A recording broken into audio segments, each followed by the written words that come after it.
My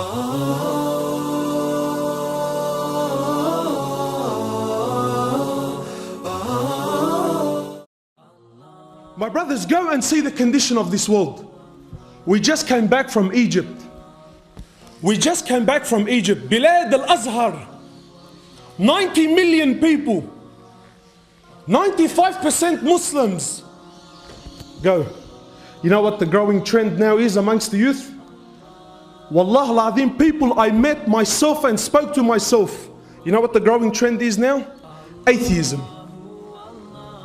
Atheism. And this is wallah someone who's a miskeen, hultu ta'bani, look, this guy's a fa'ir, doesn't have money, so he's lost hope in Allah. No. Educated, has money, proper position in the community, says me prove the existence of Allah subhanahu wa ta'ala. I don't need Allah subhanahu wa ta'ala in my life. This world was always here and it will always be here. This is, yes, atheism, naam. Why? Because the da'wah has stopped. Go and see the condition. My brothers, this is your responsibility. Your Habib, your Prophet Muhammad sallallahu alayhi wasallam used to cry the nights. Why? Why would you cry the nights, Ya Rasulullah, when Al-Maqam Al-Mahmud was given to you anyway? You're already going straight to paradise. He cried the nights for you and I. He cried the nights because he's seen these days were coming. Lebanese Muslim father is sleeping with his 7-year-old daughter here in Auburn. Astaghfirullah. Of course, brother, of course, when there's no da'wah in this world, this is what happens to the condition. Naam. This is what happens to the world. Your sister and my sister, she's walking into a tattoo parlor. Why? Because it's the in thing. And you and I, mashallah, we're talking about fishing at the end of the year. Your job is to establish din on this earth. The Ummah is crying. Wallah al-Azim, the Ummah is crying for help. And you know what the poison is? You and I were convinced that this is the job of the mashayikh, mashallah. This is the job of the mashayikh. No, my brother, this is your job and it's your amana. And I'm telling you by Allah, you will be questioned for this on the day of judgment. In the hadith, Rasulullah ﷺ is telling us that Allah, He sent an angel to destroy a town. Sent an angel to destroy a town. So when the angel comes to the town, he notices that there's a abid. There's a strong abid. So the angel is confused, he's thinking, what's going on? He goes back to Allah subhanahu wa ta'ala, says, Ya Allah, you've asked me to destroy this town. But in this town there is a abid who, listen to this. He says, he hasn't disobeyed you the blink of an eye.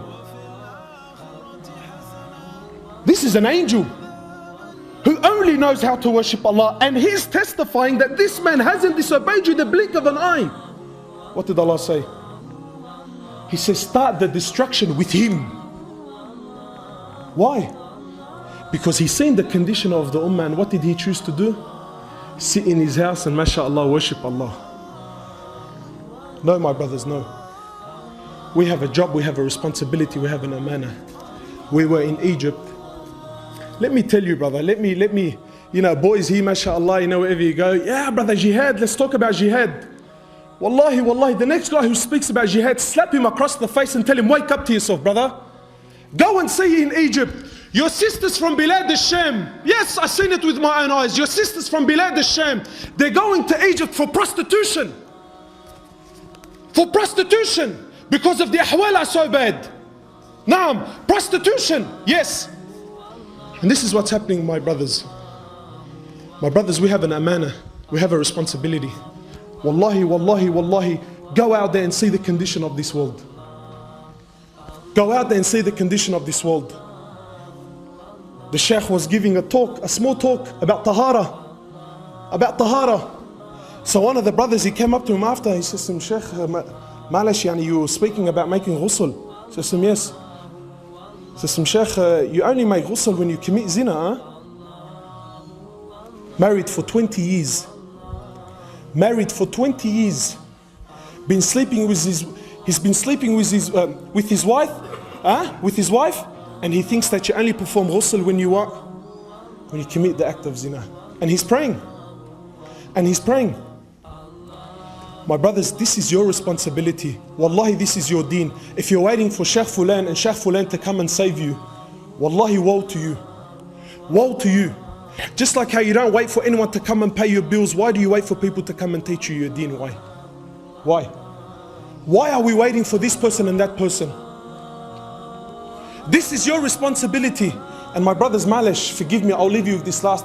with this last hadith, authentic narration, so that you and I understand the importance of da'wah in our life. Your Prophet is saying what?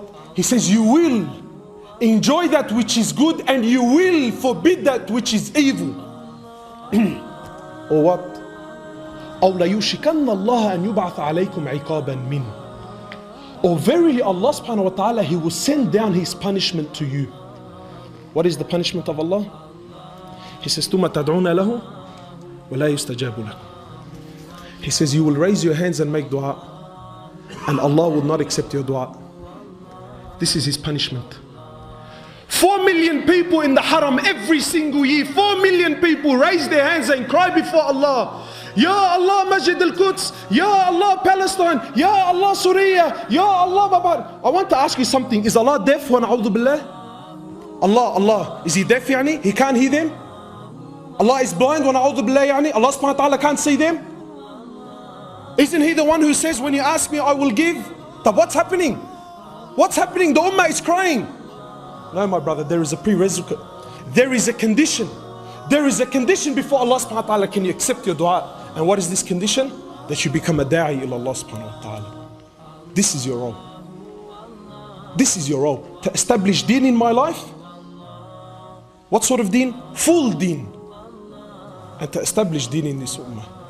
جزاك الله خيرا سبحانك اللهم وبحمدك نشهد ان لا اله الا انت